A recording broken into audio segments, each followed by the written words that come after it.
So the holidays are a time certainly to come together, enjoy wonderful food and drinks. There's something, though, that you need to be cautious about, and it's something commonly referred to as holiday heart.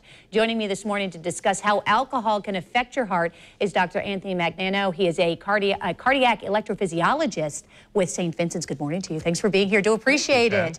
All right, so the holidays should be a happy time. It's a time where we all get together and maybe drink more than we normally would, because there's some people who only drink occasionally. They have to be careful. And the binge drinking is the real problem, correct? For sure, for sure. So it's well known that alcohol has a lot of negative consequences if done in excess for a chronic period. So it can contribute to hypertension, which can lead to stroke. It can contribute to heart failure or arrhythmias. But even in people who don't drink that much, we have to worry about binge drinking.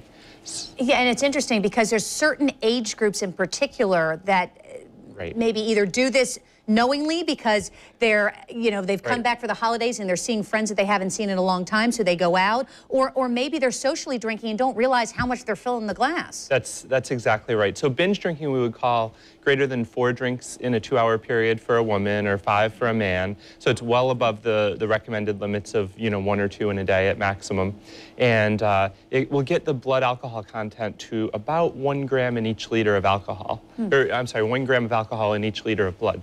And when blood alcohol gets to that level, there are some negative consequences. So we found that MI can occur about 70% more than during periods without alcohol in the system. MI? Myocardial infarction. Okay. Yes. Which is? A heart attack. Okay, all right. Yeah, that's your standard That's a fancy word for heart attack, okay. But even in people who aren't having a heart attack, they can have a syndrome called holiday heart, where they get an abrupt onset of a rapid heartbeat, arrhythmias that can feel like they're having a heart attack, and some can even go into an arrhythmia called atrial fibrillation with a rapid heart rate, and they can feel really badly and show up into the emergency room, and their arrhythmia often has a reversible cause, which was the drinking they were doing. Yeah, and you don't want to end up in the emergency room and they have to shock your heart back into the right rhythm, which can sometimes happen if it persists. It absolutely can happen, yes. And yeah, you mentioned who does this. So it's surprising who's doing binge drinking. We think of it as something that college kids do or young people are more engaged in. But 70% of binge drinking is actually done by people who are over 26.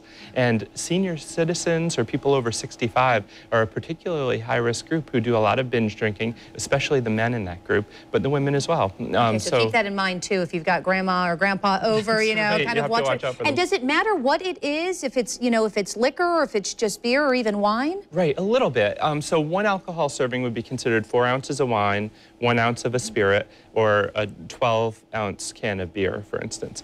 So it's a little easier to stick to beer or wine in terms of calculating how much you had. I had a patient recently who said that they only had 2 drinks a day, and that was in their chart for years until we found out that there were 7 ounces of alcohol in each drink. So it was 14 drinks per day. So you have to watch out for that. And also the antioxidants in wine have been, pointed to as a possible health benefit. Yeah, it is interesting that you bring that up, too, because I watched this with my dad, and it's just because he just, I think, doesn't realize you fill it with ice. If you're not putting a lot of water in, it's still more than your cardiologist tells you you're supposed to have. I was just lecturing him about that the other day, in fact. That's absolutely true. Okay, so drink in moderation is important in terms of preventative. Limit food intake? Why?